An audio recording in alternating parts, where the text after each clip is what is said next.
물이 옵니다. 산으로 올라가야 해요. 산골 마을 송정리에 봄이 왔습니다. 매화꽃이 피어나고 개울물이 녹아 흐르는 따뜻한 날이었죠. 마을 사람들은 논밭에 나가 봄맞이 준비로 분주했습니다. 그 마을에 최진사 댁이 있었어요. 대대로 학문을 하던 집안이었지만 지금은 몰락해서 초가삼간에서 살고 있었습니다.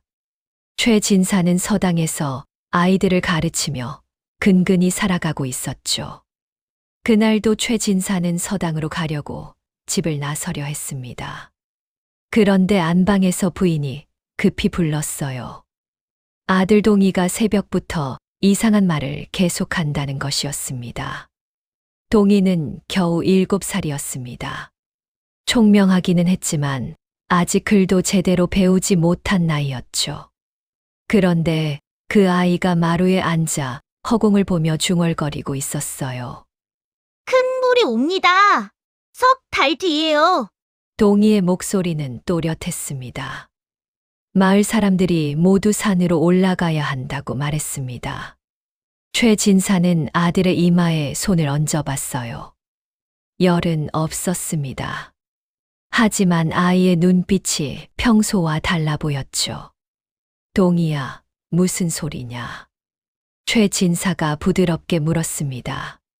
하지만 동이는 아버지를 보지도 않고 계속 같은 말을 반복했어요. 큰 물이 옵니다. 산으로 가야 해요. 집들이 모두 떠내려간다고 했습니다. 살고 싶으면 지금부터 준비해야 한다고 말했죠. 부인이 아들을 안아 달래려 했습니다. 하지만 동이는 꿈쩍도 하지 않았어요. 그저 허공을 보며 같은 말을 되풀이할 뿐이었습니다. 해가 중천에 떴을 무렵 동이가 갑자기 쓰러졌습니다. 최진사 부부는 깜짝 놀라 아들을 안방으로 옮겼어요.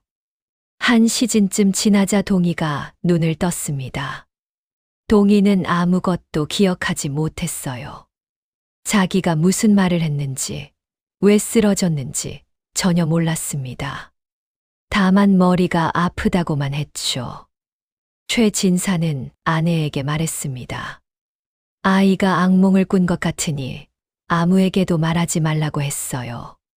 하지만 부인의 얼굴에는 불안함이 가득했습니다.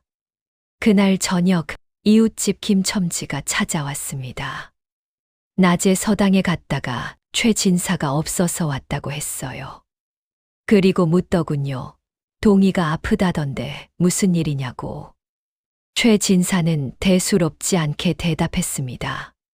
잠깐 열이 났다가 나았다고 말했죠. 하지만 김첨지의 표정이 심상치 않았어요. 진사 양반, 소문이 벌써 돌았습니다. 김첨지가 조심스럽게 말했어요. 동이가 큰 물이 온다고 했다던데 그게 사실이냐고 물었습니다. 최진사는 깜짝 놀랐습니다. 분명 아무에게도 말하지 말라고 했는데 벌써 마을의 소문이 퍼진 것이었죠. 아마도 이른 아침에 우물가에서 부인이 누군가에게 말한 모양이었습니다. 그날 밤 최진사는 잠을 이루지 못했습니다. 아들의 예언이 사실일 리 없다고 생각했지만 왠지 마음이 편치 않았어요. 그리고 다음 날 아침 마을 사람들이 최진사 댁 앞에 모여들기 시작했습니다. 마을 사람들은 최진사 댁 마당을 가득 메웠습니다. 젊은 사람부터 노인까지 모두 모여 있었어요. 얼굴마다 불안한 기색이 역력했습니다. 이장 박서방이 앞으로 나섰습니다. 진사, 양반, 동이가 한 말이 정말입니까? 목소리는 정중했지만 눈빛은 다급했죠. 최진사는 난처한 표정으로 대답했습니다. 아이가 꿈을 꾸고 헛소리를 한 것일 뿐이라고 말했어요. 석 달 뒤에 큰 물이 온다는 것은 말도 안 되는 소리라고 했습니다. 하지만 마을 사람들은 쉽게 돌아가지 않았어요. 누군가 말했습니다. 동이가 예사 아이가 아니라고. 3살 때 천자문을 다 떼었고 5살 때는 사서삼경을 논했다고 했죠.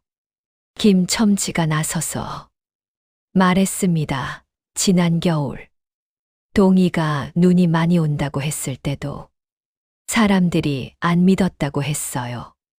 그런데 정말 보름 뒤에 큰 눈이 내려 마을이 고립됐었다고 말했습니다. 최 진사는 그건 우연이라고 했습니다. 하지만 사람들은 고개를 저었어요. 한두 번도 아니고 동이의 말은 지금껏 다 맞았다고 했습니다. 그때 안방에서 동이가 나왔습니다. 아이는 창백한 얼굴로 마당을 내려다봤어요. 사람들이 모두 동이를 바라봤습니다. 마을 어귀 큰 느티나무가 쓰러집니다. 동이의 목소리가 조용히 울려 퍼졌어요. 보름 안에 쓰러질 거라고 말했습니다. 사람들이 웅성거렸습니다. 그 느티나무는 300년은 좋게 된 나무였어요. 마을의 수호목처럼 여겨지던 나무였죠. 최 진사가 황급히 아들을 안으로 데려갔습니다. 부인에게 아이를 돌보라고 하고 다시 마당으로 나왔어요. 하지만 사람들의 눈빛은 이미 달라져 있었습니다. 박 이장이 말했습니다. 느티나무가 정말 쓰러지면 동이의 말을 믿겠다고 했어요. 그때는 마을 사람들 모두 산으로 피하자고 제안했습니다. 최 진사는 반대했습니다. 아이의 말 한마디에 온 마을이 산으로 올라갈 수는 없다고 했어요. 농사철인데. 그럴 수 없다고 강하게 말했습니다. 하지만 마을 사람들은 이미 마음을 정한 듯 보였습니다. 각자 집으로 돌아가면서도 수군거렸어요. 느티나무를 지켜봐야 한다고. 동이의 말을 무시할 수 없다고 했습니다. 그날부터 마을에는 이상한 긴장감이 돌았습니다. 사람들은 수시로 마을 어귀에 느티나무를 살펴봤어요. 나무는 여전히 튼튼해 보였지만 사람들의 시선은 불안했습니다. 사흘이 지났습니다. 아무 일도 일어나지 않았어요. 사람들은 조금씩 안심하는 듯 했습니다.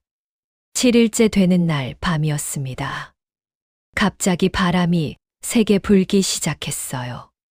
하지만 봄바람치고는 유난히 사나웠습니다. 다음 날 아침, 마을 사람들은 모두 마을 어귀로 달려갔습니다. 그곳에는 믿을 수 없는 광경이 펼쳐져 있었어요. 300년 묵은 느티나무가 뿌리째 뽑혀 쓰러져 있었습니다. 바람에 쓰러진 것처럼 보였습니다. 하지만 이상한 점이 있었어요. 나무 밑동을 보니 안쪽이 이미 썩어 있었던 것입니다. 박 이장이 나무를 살펴보고는 고개를 저었습니다. 겉으로는 멀쩡해 보였지만 속은 이미 죽어 있었다고 했어요. 동이가 그걸 어떻게 알았을까 하고 중얼거렸습니다. 마을 사람들은 다시 최 진사 댁으로 몰려왔습니다. 이번에는 아침보다 사람이 더 많았어요. 이웃 마을 사람들까지 소문을 듣고 온 것이었습니다. 최 진사는 더 이상 막을 수 없었습니다. 사람들은 동이를 보여달라고 했어요. 아이의 입에서 직접 말을 듣고 싶다고 했습니다. 동이는 마루에 조용히 앉아 있었습니다. 사람들을 보며 천천히 입을 열었어요. 그리고 이번에는 더 구체적인 말을 했습니다. 석 달 뒤 6월 보름날입니다. 동이의 목소리는 또렷했어요. 해가 중천에 떴을 때 산 위에서 물소리가 들린다고 말했습니다. 마을에는 두 패로 나뉘었습니다. 동이의 말을 믿는 사람들과 믿지 않는 사람들이었죠. 믿는 사람들은 당장 산으로 올라가 움막을 지어야 한다고 했습니다. 하지만 믿지 않는 사람들도 만만치 않았어요. 농사를 포기하고 산으로 올라갈 수는 없다고 했습니다. 7살 아이의 말에 온 마을이 흔들린다는 게 말이 되냐고 했죠. 그 중에서 가장 강하게 반대한 사람이 있었습니다. 마을의 부자 한 주사였어요. 논밭을 가장 많이 가진 사람이었습니다. 한 주사는 최 진사를 찾아왔습니다. 진사 양반, 이 소동을 그만 멈추시오. 목소리에는 위협이 담겨 있었어요. 아이가 허튼 소리를 해서 마을이 시끄럽다고 했습니다. 지금 농사철인데 사람들이 일을 안 하고 산만 쳐다본다고 화를 냈어요. 동이를 데리고 당분간 다른 마을에 가 있으라고 했습니다. 최 진사는 고개를 숙였습니다. 죄송하다고 말했어요. 하지만 한 주사는 그냥 돌아가지 않았습니다. 만약 석 달 뒤에 아무 일도 없으면 어쩔 것이냐고 물었어요. 그때는 최 진사 댁이 책임을 져야 한다고 했습니다. 마을 사람들에게 피해를 준 것에 대해 보상을 하라고 했죠. 최 진사는 아무 말도 못했습니다. 한 주사가 돌아간 뒤 최 진사는 깊은 한숨을 쉬었어요.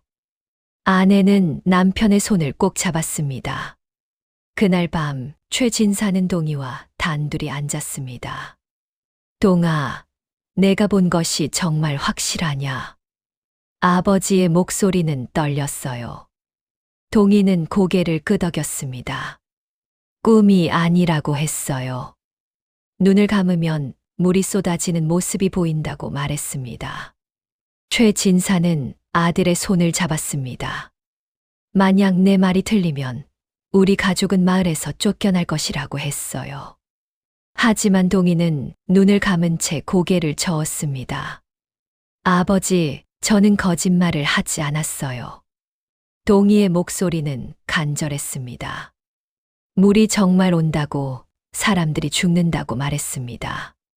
최 진사는 결심한 듯 자리에서 일어났습니다. 다음 날 아침 마을 사람들을 모두 모았어요. 그리고 선언했습니다. 저는 제 아들의 말을 믿겠습니다. 최 진사의 목소리는 떨렸지만 단호했어요. 석 달 뒤에 아무 일도 없으면 제 재산을 모두 내놓겠다고 했습니다. 마을 사람들이 술렁였습니다. 최 진사 댁에는 재산이 많지 않았지만 선대로부터 물려받은 서책과 땅이 조금 있었어요. 그것마저 내놓겠다는 것은 모든 것을 건다는 의미였습니다. 박 이장이 물었습니다. 진사 양반, 정말 그리하시겠습니까? 최 진사는 고개를 끄덕였어요. 하지만 한 주사가 비웃었습니다. 그깟 것으로는 부족하다고 했어요. 온 마을이 농사를 망치는데 그 정도 재산으로 무슨 보상이 되겠냐고 했습니다. 최 진사는 할 말이 없었습니다. 그때 동이가 앞으로 나섰어요. 작은 몸이었지만 눈빛만은 또렷했습니다. 한 주사님 댁은 피해가 없을 겁니다. 동이의 말에 사람들이 조용해졌어요. 주사님 댁만 물이 안 닿는다고 말했습니다. 한 주사의 얼굴이 굳었습니다. 무슨 소리냐고 물었어요. 동이는 천천히 대답했습니다. 주사님 댁은 마을에서 가장 높은 곳에 있습니다. 그래서 물이 안 닿을 거라고 했어요. 하지만 다른 집들은 모두 떠내려간다고 말했습니다. 사람들의 얼굴이 창백해졌습니다. 한 주사는 코웃음을 쳤어요. 그럼 나만 살고 너희는 다 죽는다는 말이냐고 했습니다. 동이는 고개를 저었습니다. 산으로 올라가면 모두 산다고 했어요. 하지만 마을에 남으면 죽는다고 말했습니다. 한 주사가 화를 내며 돌아갔습니다.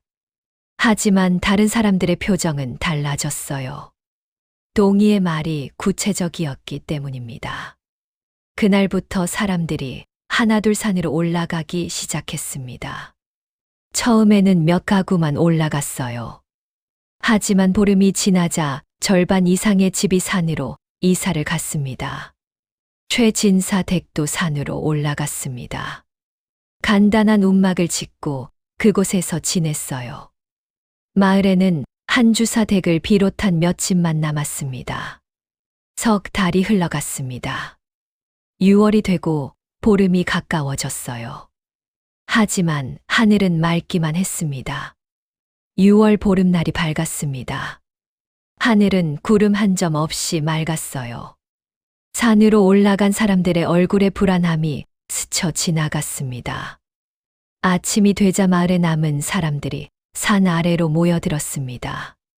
한 주사가 앞장서서 소리쳤어요. 봐라, 아무 일도 없지 않느냐고 했습니다. 헛된 말에 속아서 농사를 망쳤다고 했어요. 당장 내려와서 일을 시작하라고 소리쳤습니다. 산 위의 사람들은 서로를 바라보며 흔들렸어요. 박 이장도 고개를 저었습니다. 진사 양반, 이제 그만 내려갑시다. 목소리에는 체념이 묻어 있었어요. 최 진사는 동이를 바라봤습니다. 아이는 산 너머를 바라보며 서 있었어요. 눈을 감고 무언가를 듣는 것처럼 보였습니다. 해가 중천에 올랐습니다. 뜨거운 햇살이 내리쬐었어요. 아무 일도 일어나지 않았습니다. 사람들이 하나둘 짐을 챙기기 시작했습니다. 산을 내려가려는 것이었어요. 최 진사의 아내가 남편의 손을 잡았습니다. 그때였습니다. 동이가 갑자기 소리쳤어요. 들리십니까? 물소리가. 사람들이 멈춰 섰습니다. 귀를 기울였지만 아무 소리도 들리지 않았어요. 한 주사가 비웃으며 말했습니다. 미친 소리 말고 당장 내려오라고. 하지만 동이는 계속 소리쳤습니다. 산 너머에서 물소리가 난다고 했어요. 곧 여기까지 온다고 말했습니다. 최 진사가 아들의 어깨를 잡았습니다. 동아, 아무 소리도 안 들린다. 목소리는 떨리고 있었어요. 그 순간 땅이 흔들렸습니다. 작은 진동이었지만 분명히 느껴졌어요. 사람들이 서로를 바라봤습니다. 그리고 멀리서 소리가 들려왔습니다. 처음에는 바람 소리 같았어요. 하지만 점점 커지더니 천둥 소리처럼 울려 퍼졌습니다. 산 너머에서 무언가가 보이기 시작했습니다. 갈색 물결이었어요. 산을 타고 넘어오는 거대한 물줄기였습니다. 사람들이 비명을 질렀습니다. 산 아래 마을을 향해 달려 내려가는 사람도 있었어요. 하지만 박 이장이 소리쳤습니다. 내려가지 마라. 물은 순식간에 마을을 덮쳤습니다. 집들이 장난감처럼 떠내려갔어요. 비명 소리가 들렸지만 이내 물소리에 묻혀버렸습니다. 산 위의 사람들은 그 광경을 멍하니 바라봤습니다. 어떤 이는 주저앉아 울었어요. 어떤 이는 땅을 치며 통곡했습니다. 마을은 순식간에 사라졌습니다. 한 주사의 집만 높은 곳에 있어서 물에 잠기지 않았어요. 하지만 주변의 모든 것이 떠내려갔습니다. 물은 한 시즌쯤 지나서야 조금씩 빠지기 시작했습니다. 하지만 마을은 이미 폐허가 되어 있었어요. 논밭도 모두 진흙으로 뒤덮였습니다. 해가 지고 어둠이 내렸습니다. 산 위의 사람들은 불을 피웠어요. 아무도 말이 없었습니다. 최 진사는 동이를 꼭 안았습니다.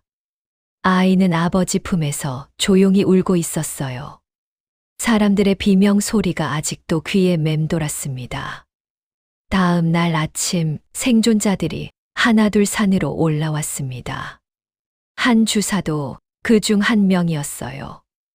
온몸이 진흙투성이었습니다. 한 주사는 최 진사 앞에 무릎을 꿇었습니다. 용서하시오, 진사 양반. 목소리는 떨렸어요. 제가 틀렸습니다. 한 주사가 말했어요. 동희의 말을 믿지 않아서 사람들이 죽었다고, 모두 자기 잘못이라고 했습니다. 최 진사는 한 주사를 일으켜 세웠습니다. 아무 말도 하지 않았어요. 다만 고개를 저을 뿐이었습니다. 사흘이 지났습니다.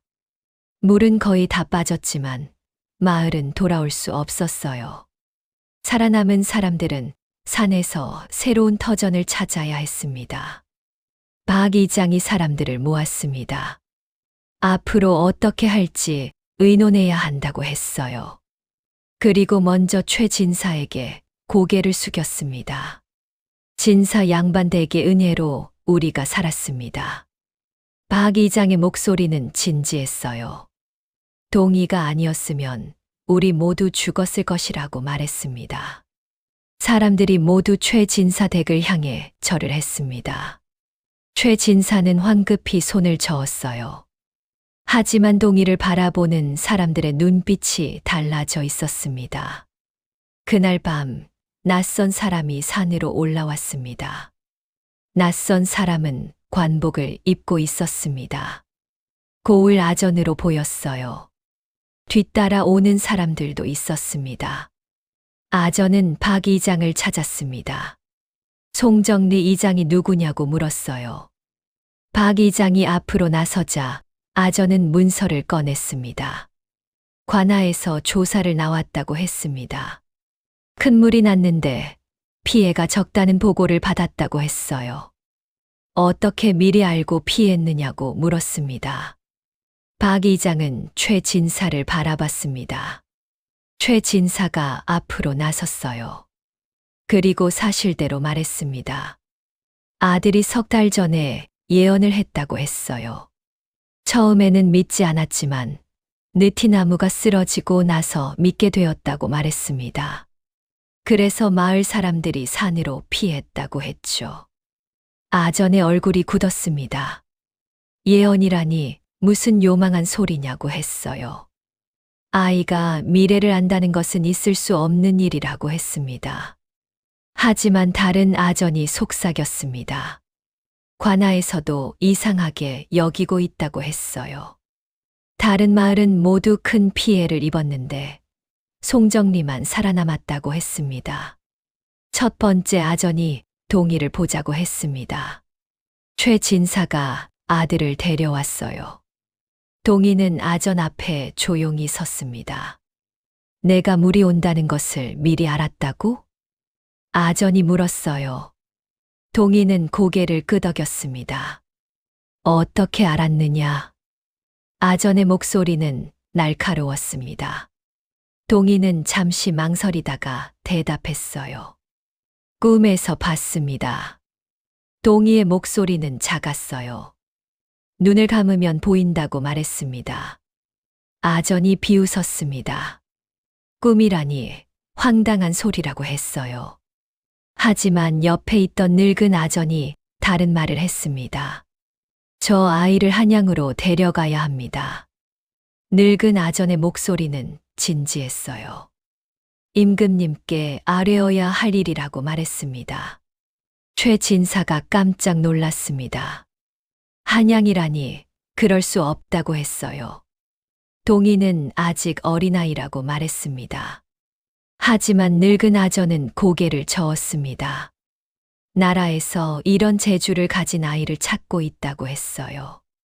가뭄과 홍수를 미리 알 수 있다면 백성들을 살릴 수 있다고 말했습니다. 최 진사의 아내가 아들을 끌어안았습니다. 동희를 보낼 수 없다고 했어요. 하지만 아전들은 단호했습니다. 이것은 명령입니다. 첫 번째 아전이 말했어요. 거부하면 관아로 끌려가게 될 것이라고 했습니다. 그날 밤 최진사 가족은 잠을 이루지 못했습니다. 동희를 한양으로 보내야 한다는 것이었어요. 아내는 밤새 울었습니다. 동희는 부모님을 바라봤습니다. 제가 가겠습니다. 아이의 목소리는 의외로 담담했어요. 아버지, 어머니 걱정하지 마세요. 동희가 말했습니다. 저는 괜찮을 거예요. 최진사는 아들을 꼭 안았습니다. 목소리가 나오지 않았어요. 그저 아들의 등을 쓰다듬을 뿐이었습니다. 사흘 뒤 동희는 한양으로 떠났습니다. 아전들과 함께 가마에 올랐어요. 마을 사람들이 모두 나와 배웅했습니다. 최진사 부부는 아들이 보이지 않을 때까지 서 있었습니다. 아내는 끝내 주저앉아 울었어요. 남편은 아내를 일으켜 세우며 말했습니다. 동희는 반드시 돌아올 것이요. 최진사의 목소리는 떨렸습니다. 우리 아들을 믿읍시다. 한양까지는 보름이 걸렸습니다. 동희는 처음 보는 큰 도시에 놀랐어요. 하지만 두려움은 없었습니다. 궁궐에 도착하자 동희는 큰 전각으로 안내되었습니다. 그곳에는 여러 신하들이 앉아 있었어요. 그리고 높은 곳에 임금이 계셨습니다. 임금은 동희를 내려다봤습니다. 내가 홍수를 예언한 아이냐? 목소리는 위엄이 있었어요. 동희는 엎드려 절을 했습니다. 그렇습니다, 전하. 아이의 목소리는 떨리지 않았습니다. 어떻게 미래를 볼 수 있느냐? 임금이 물었어요. 동희는 고개를 들어 대답했습니다. 눈을 감으면 보입니다. 동희가 말했어요. 그리고 지금도 보인다고 말했습니다. 무엇이 보이느냐? 임금의 목소리가 날카로워졌습니다. 동희는 잠시 망설이다가 입을 열었어요. 전하, 3년 뒤에 큰 가뭄이 옵니다. 전각이 조용해졌습니다. 동희의 말이 계속 이어졌어요. 그리고 전하의 곁에 있는 누군가가 전하를 배신합니다. 전각 안이 술렁거렸습니다. 신하들이 놀란 표정으로 서로를 바라봤어요. 임금의 얼굴이 굳어졌습니다. 감히 어린 것이 무슨 말을 하는가? 좌의정이 소리쳤어요. 당장 저 아이를 끌어내라고 했습니다. 하지만 임금이 손을 들어 제지했습니다. 기다리라고 했어요. 그리고 동희를 똑바로 바라봤습니다. 더 자세히 말해보아라. 임금의 목소리는 차분했습니다. 동희는 눈을 감았어요. 얼굴이 보이지 않습니다. 동희가 말했어요. 하지만 그 사람은 전하를 가까이에서 모시는 사람이라고 했습니다. 언제 그런 일이 일어나느냐? 임금이 물었습니다. 동희는 고개를 저었어요. 그것은 보이지 않습니다. 동희의 목소리는 떨렸어요. 다만 겨울이 오기 전이라고 말했습니다. 우의정이 비웃었습니다. 허황된 소리라고 했어요. 가까이 모시는 사람이라면 수백 명인데 누구를 의심하란 말이냐고 했습니다. 임금은 아무 말도 하지 않았습니다. 한참을 생각하더니 입을 열었어요. 저 아이를 궁에 머물게 하라고 명했습니다. 전하, 그러실 수 없습니다. 좌의정이 반대했어요. 정체를 알 수 없는 아이를 궁에 둘 수는 없다고 했습니다. 하지만 임금은 단호했습니다. 내가 직접 지켜보겠다고 했어요. 그리고 동희에게 물었습니다. 내가 본 가뭄은 어디에서 시작되느냐? 임금의 질문이었습니다. 동희는 눈을 감고 대답했어요. 경상도입니다. 동희가 말했어요. 그곳에서 시작해서 점점 퍼진다고 했습니다. 임금은 신하들을 돌아봤습니다. 경상도 관찰사에게 전교를 내리라고 했어요. 가뭄에 대비하라고 명했습니다. 신하들은 어쩔 수 없이 물러났습니다. 동이는 궁의 한쪽 처소에 머물게 되었어요. 환관 하나가 동이를 돌보게 되었습니다. 그 환관의 이름은 김상선이었습니다. 나이가 많고 마음씨가 좋은 사람이었어요. 동이에게 친절하게 대해 주었습니다. 아가, 무섭지 않으냐? 김상선이 물었습니다. 동이는 고개를 저었어요. 괜찮습니다. 동이가 말했어요. 하지만 부모님이 보고 싶다고 했습니다. 김상선이 동이의 머리를 쓰다듬었습니다. 곧 만날 수 있을 것이라고 했어요. 그리고 따뜻한 차를 가져다 주었습니다. 한 달이 지났습니다. 동이는 매일 임금을 아련했어요. 임금은 여러 가지를 물었습니다. 하지만 동이가 볼 수 있는 것은 한정되어 있었습니다. 언제나 보이는 것이 아니라 어떤 때만 보인다고 했어요. 그럴 때면 머리가 아프고 어지럽다고 말했습니다. 2달째 되는 날, 동이가 쓰러졌습니다. 김상선이 황급히 의원을 불렀어요. 임금도 직접 찾아왔습니다. 동이는 사흘 만에 깨어났습니다. 첫 마디가 임금을 놀라게 했어요. 전하, 조심하셔야 합니다. 무엇을 조심하란 말이냐? 임금이 물었습니다. 동이는 떨리는 목소리로 대답했어요. 이번 달 안에 일이 일어납니다. 동이가 말했어요. 전하를 해치려는 자가 움직인다고 했습니다. 임금은 동이의 손을 잡았습니다. 더 자세히 말할 수 있느냐? 목소리는 다급했어요. 동이는 눈을 감았습니다. 머리가 지끈거렸어요. 하지만 애써 말을 이어갔습니다. 밤에 침전에서 동이의 목소리가 끊어졌습니다. 그리고 다시 기절했어요. 임금은 즉시 금군대장을 불렀습니다. 밤마다 침전 경비를 2배로 늘리라고 명했어요. 그리고 가까운 신하들의 동태를 살피라고 했습니다. 보름이 지났습니다. 아무 일도 일어나지 않았어요.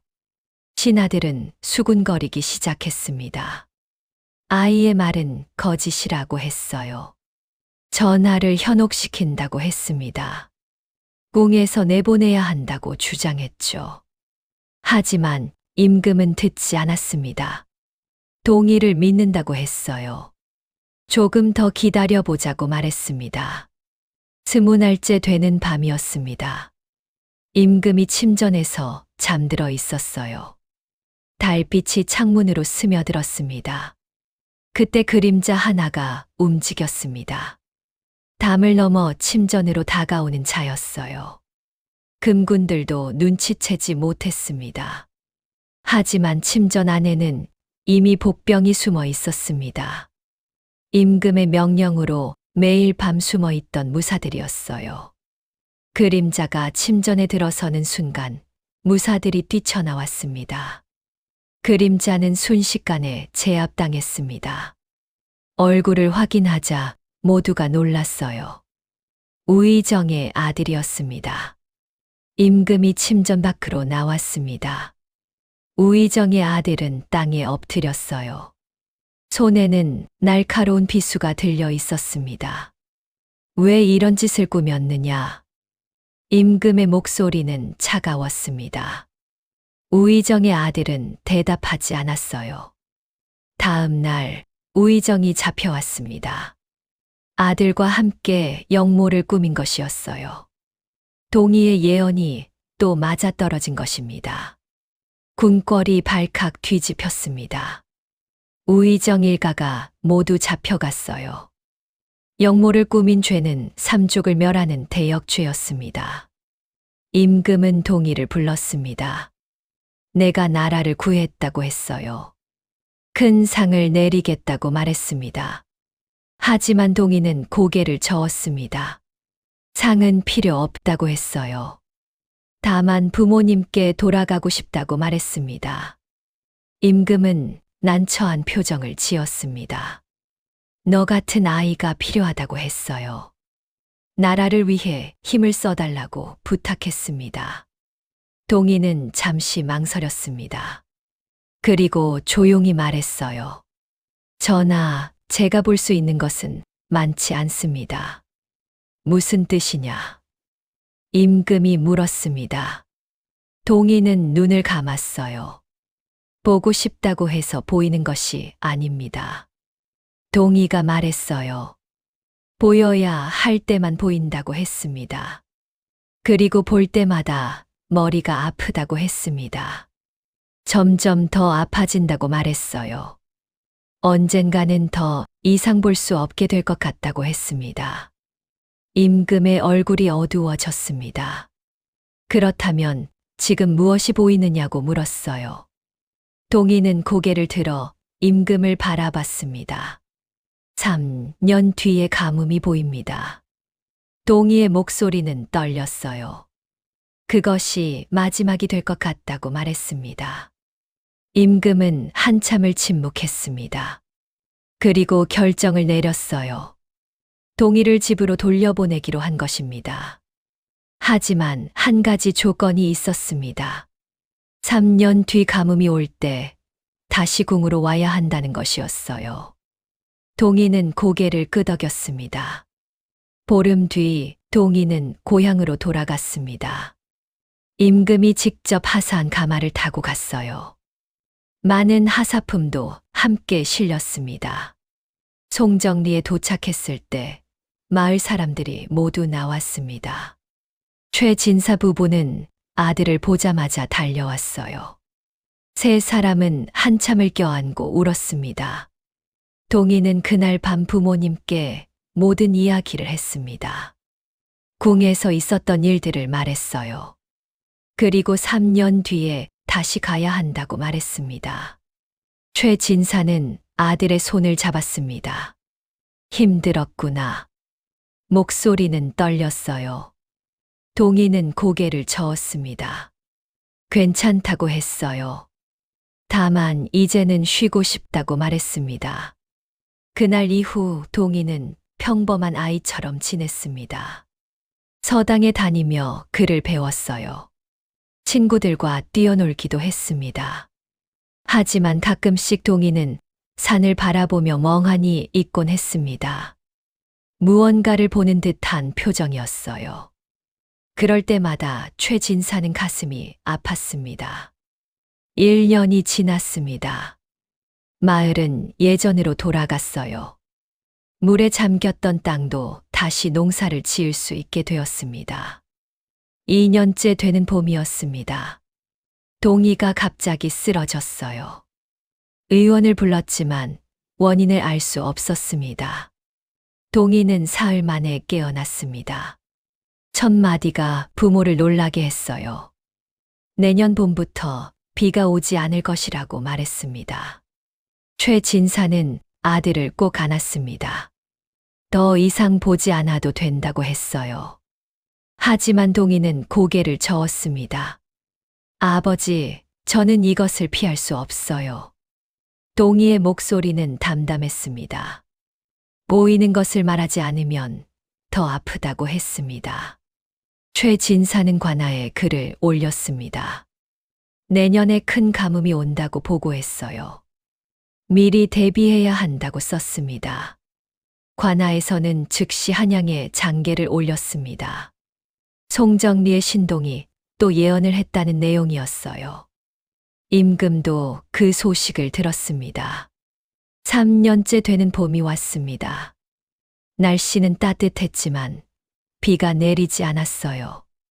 한 달이 지나고 2달이 지나도 비는 오지 않았습니다. 여름이 되자 땅이 갈라지기 시작했습니다. 곡식이 말라 죽어갔어요. 백성들은 하늘을 원망했습니다. 임금이 동희를 다시 불렀습니다. 급히 한양으로 올라오라는 전교였어요. 동희는 부모님께 작별 인사를 했습니다. 어머니는 아들을 붙잡고 울었습니다. 가지 말라고 했어요. 하지만 동희는 고개를 저었습니다. 어머니, 제가 가야 사람들이 삽니다. 동희의 목소리는 단호했어요. 이것이 제 운명인 것 같다고 말했습니다. 최진사는 아들과 함께 한양으로 향했습니다. 가는 길에 가뭄의 피해를 직접 봤어요. 논밭은 황폐했고 백성들은 굶주리고 있었습니다. 한양에 도착하자 동희는 바로 임금을 아련했습니다. 임금의 얼굴은 여위어 있었어요. 가뭄 때문에 밤낮으로 근심하고 있었던 것입니다. 언제 비가 오겠느냐? 임금의 첫 질문이었습니다. 동희는 눈을 감았어요. 그리고 임금이 기다리던 대답이 아닌 다른 말을 했습니다. 전하, 비는 오지 않습니다. 동희의 목소리는 떨렸어요. 적어도 석 달은 더 기다려야 한다고 말했습니다. 전각이 조용해졌습니다. 신하들의 얼굴이 창백해졌어요. 석 달이면 가을이 되는 것이었습니다. 그렇다면 올해 농사는 모두 망하는 것이 아니냐. 좌의정이 소리쳤습니다. 백성들이 굶어 죽게 생겼다고 했어요. 동희는 고개를 숙였습니다. 죄송합니다. 아이의 목소리는 작았어요. 임금은 한참을 침묵했습니다. 그리고 동희에게 물었어요. 다른 방법은 없느냐고. 동희는 눈을 감았습니다. 머리가 지끈거렸어요. 무언가가 보이기 시작했습니다. 북쪽. 강이 보입니다. 동희가 중얼거렸어요.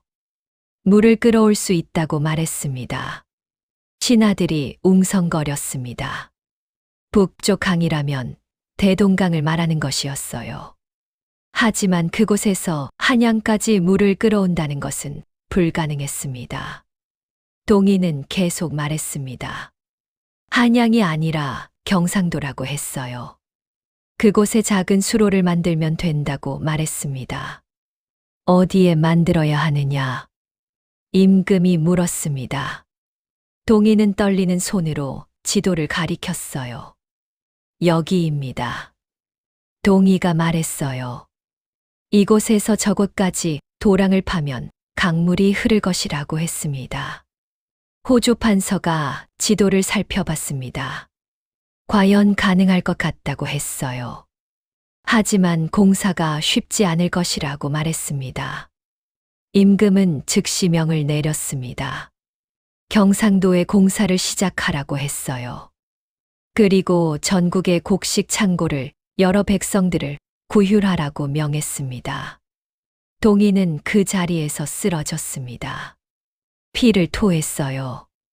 최진사가 황급히 아들을 안았습니다. 의원이 급히 불려왔습니다. 하지만 고개를 저었어요. 기력이 다한 것 같다고 말했습니다. 임금이 직접 동희의 곁에 왔습니다. 눈물을 글썽이며 아이의 손을 잡았어요. 고맙다고, 나라를 구했다고 말했습니다. 동희는 가까스로 눈을 떴습니다. 임금을 보며 미소 지었어요. 그리고 작은 목소리로 말했습니다. 전하, 백성들을 부탁드립니다. 동희의 목소리는 점점 작아졌어요. 최진사는 아들을 꼭 안고 울었습니다. 동희는 그날 밤 숨을 거뒀습니다. 겨우 10살이었어요. 임금은 3일 동안 조회를 열지 않았습니다. 동희의 장례는 나라에서 치러졌습니다. 임금이 직접 제문을 지었어요. 어린 나이에 나라를 2번이나 구한 아이라고 썼습니다. 최진사 부부는 아들을 고향산에 묻었습니다. 마을 사람들이 모두 모여 절을 했어요. 동희가 없었다면 모두 죽었을 것이라고 말했습니다. 석 달이 지난 가을이었습니다. 경상도에 만든 수로로 물이 흐르기 시작했어요. 마른 땅에 물이 스며들었습니다.